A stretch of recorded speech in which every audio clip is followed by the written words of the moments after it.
सदाशिवसमारम्भां शङ्कराचार्यमध्यमाम् अस्मदाचार्यपर्यन्तं वन्दे गुरुपरम्पराम्.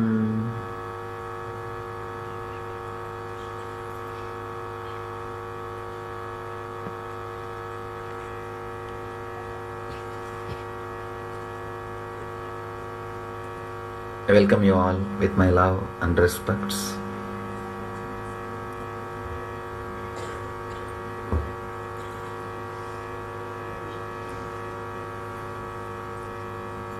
This is a beautiful moment.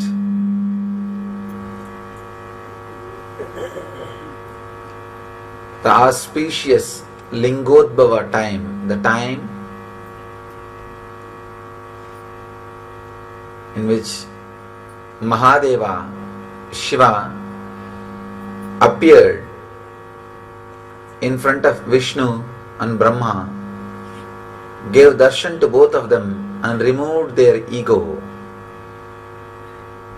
blessed both of them and gave them the ultimate truth. This is the same moment, same time, the Ardha Jama. This is the same time Vishnu and Brahma experienced Mahadeva in the formless form, the cosmic consciousness.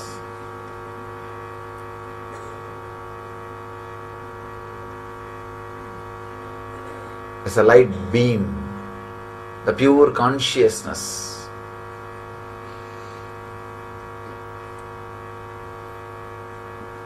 We need to understand the story little deeply.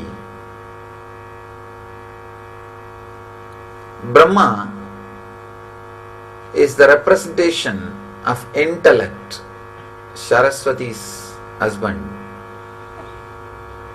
Vishnu is the representation of money, Lakshmi's husband. Through this story, Brahma and Vishnu is not able to find Mahadeva, Shiva. An important truth is revealed. Money and intellect cannot find enlightenment. But many times the money and intellect starts fighting between them. Who is great? From time immemorial, intellectuals and politicians were fighting. From time immemorial, people with wealth and people with intellect were constantly fighting. That fight is only represented through this story. That fight is only presented through this story. The Brahma and Vishnu started fighting. Who is big guy? Who is a great guy? Whether intellect or money. The problem is both of them don't understand an important fact. Both of them can't lead you to the ultimate truth or the ultimate happiness.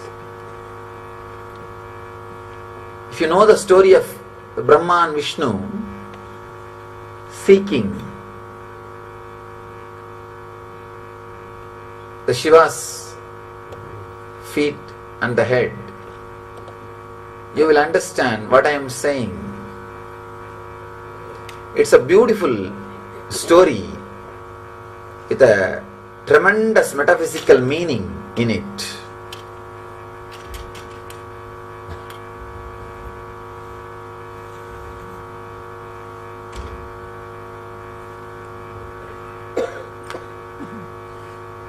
The great intelligence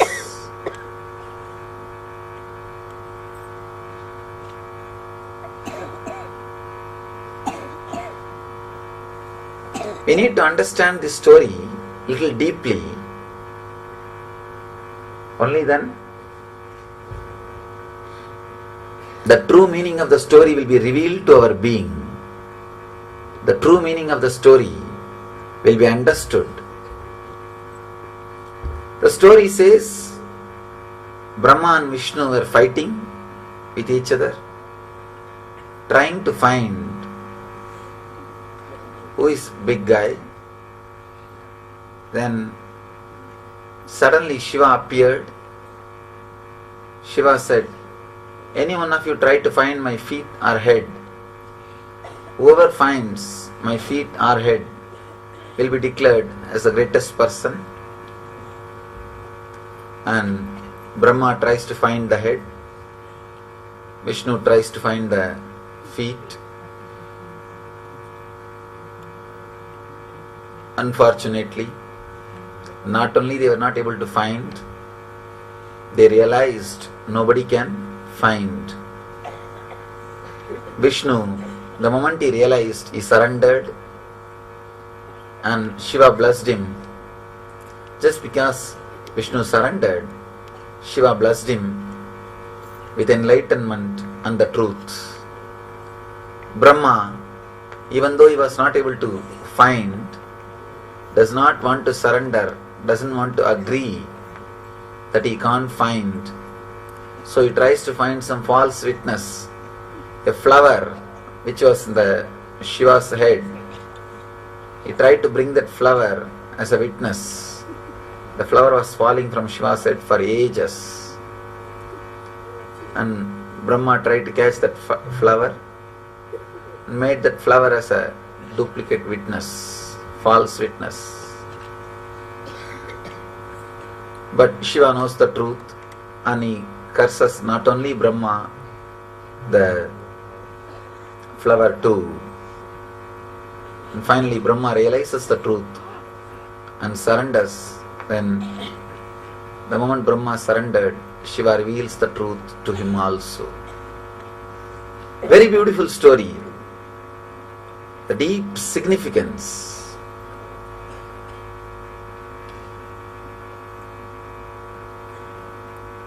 As I was telling, Brahma represents intellect, Vishnu represents money. Both of them constantly fight. Who's a big guy? Intellect and money. When they are fighting, suddenly the truth stands in front of them. The life. Continuously the intellect and money is fighting. Our ordinary life is nothing but the fight between intellect and money. Suddenly truth stands in front of us and tells the money and intellect, try to find my head or feet. Neither money nor intellect can find the beginning or end of life. Beginning or end of life cannot be controlled by intellect or money. Not only it cannot be controlled, it can't be altered, changed. When you can't do anything with your beginning and end, then you can't do anything in between also. Life is life. But neither the intellect nor the money is ready to surrender. Intellect tries to find the head. Brahma goes in the form of swan to find the head. Vishnu goes in the form of pig to find the feet. Both of them are trying their best. Vishnu goes. For ages he is digging. Finally he realizes the truth. He won't be successful. At one point, he just wants to mark the spot to which extent he travelled. He ties a bell. Still in all Shiva's murtis, Shiva's idols, you will see a bell near the calf. Near the calf muscle, you will see a bell that is tied by Vishnu Vishnu was able to travel only to that distance. Whether in Nataraja or Dakshinamurti, in all Shiva Murtis, you will see that well.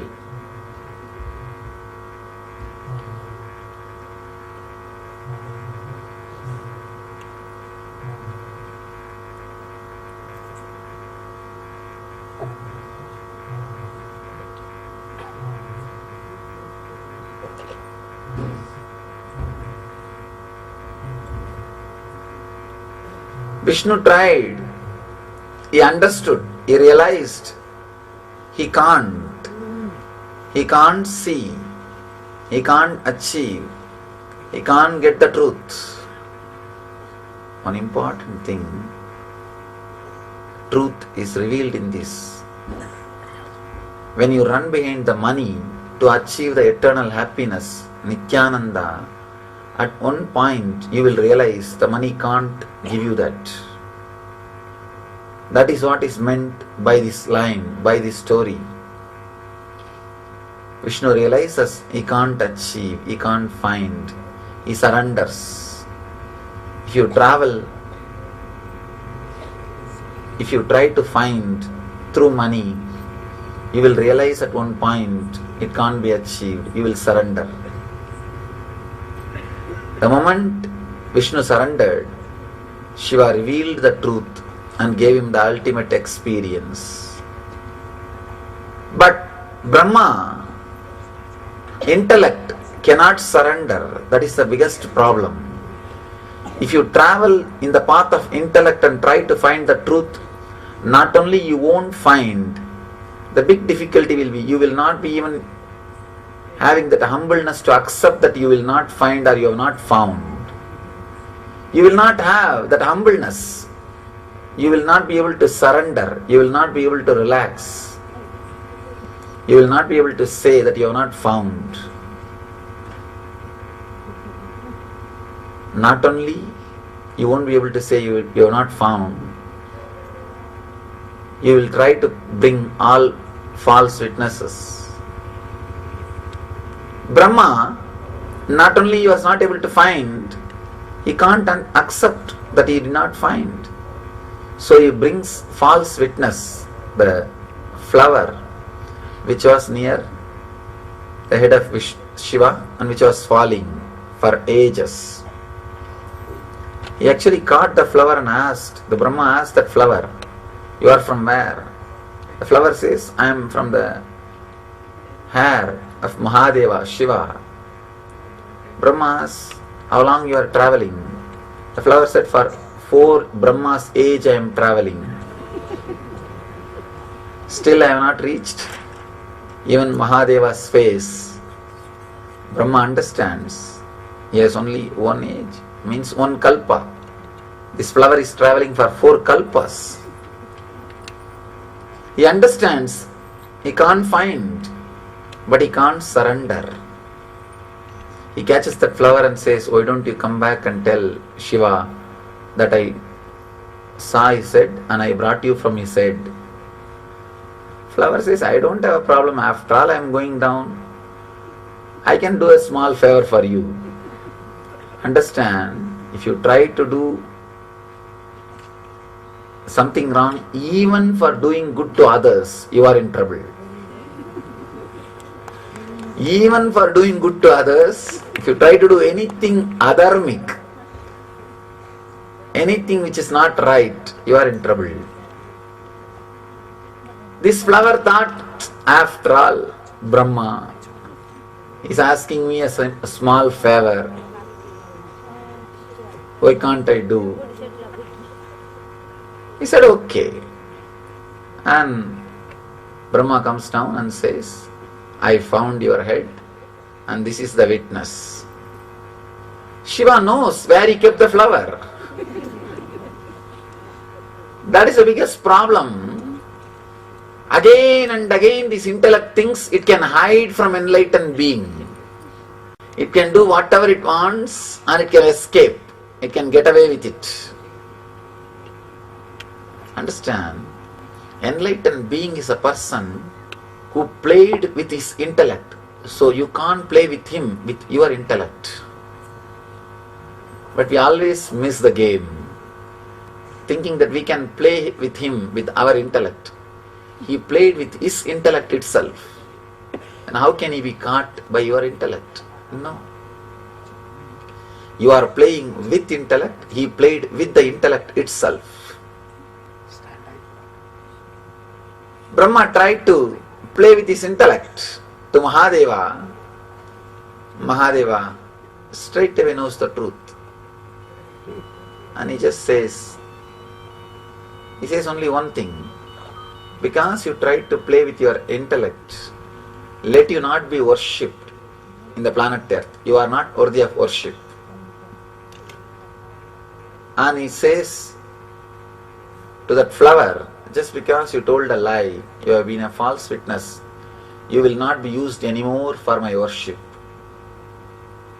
And the moment both of them realized their mistake, the flower and the Brahma, both fell at the feet of Shiva and cried, please forgive us. Surrendered. The moment they surrendered, Shiva forgives both of them and releases them from the curse. Shiva says, as an exemption, you will always be worshipped in my temple in the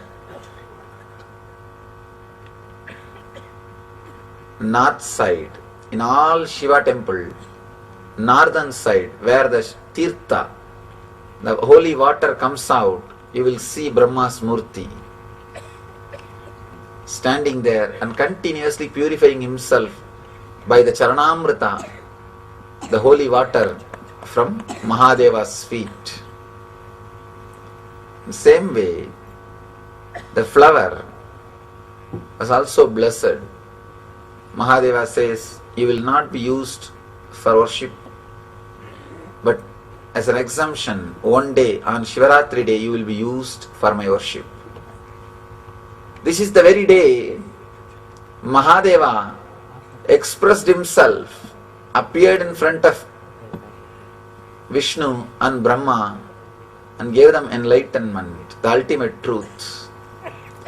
This is the very day every year the same intense cosmic consciousness, intense Shiva energy falls on planet Earth, envelops the planet Earth, raises the whole collective consciousness of the planet Earth to a different frequency.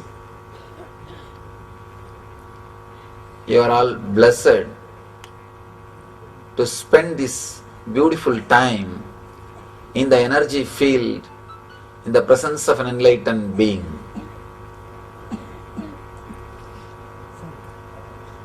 Do not waste your energy just running behind intellect or comfort. Intellect and comfort, both of them are utility in the life. It is needed for a certain level, but that is not life itself. Life is far beyond the currency and logic. Life is something to be intensely lived, loved, experienced beyond logic and currency. Vishnu represents the Mamakara, identity you carry within you and believe as you. Brahma represents the Ahankara, the identity which you project to the outer world. Neither Ahankara nor Mamakara can realize the truth, can give you the truth. Only the cosmic energy, your very being, which is beyond Ahankara and Mamakara, only that can show the truth to your very being. Shiva, who is cosmic consciousness, is embodiment of existential energy, takes you beyond Ahankar and Mamakar, because neither Ahankara nor Mamakara can reach, can understand, can realize Mahadeva. Take this moment, take this opportunity to go beyond Ahankara and Mamakara and unclutch yourself from these two and experience Mahadeva, Shiva. Intensely pray to that energy. Please understand, praying is trying to tune yourself to that energy. Don't think prayer is just empty words. Prayer is nothing but expressing the truth through intense sankalpa. If you express it just with your sankalpa, it's meditation. If you express it with your sankalpa and the divine help, it is prayer. Intensely create a deep prayerful mood, prayerful feeling, and recite Mahadeva's name, the Maha Mantra, Panchakshara, with your whole being, and pray to him. Let him reveal himself to you. Let him reveal the truth to you. Let him give you the ultimate experience, which is beyond intellect and money, which is beyond Ahankar and Mamakar. The truth which is revealed to Vishnu and Brahma, let it be revealed to you. Mahadeva appeared as the cosmic fire, cosmic consciousness. The same moment, exactly this very moment, to bless, to enlighten Vishnu. Shivoham, Shivoham, Shivoham.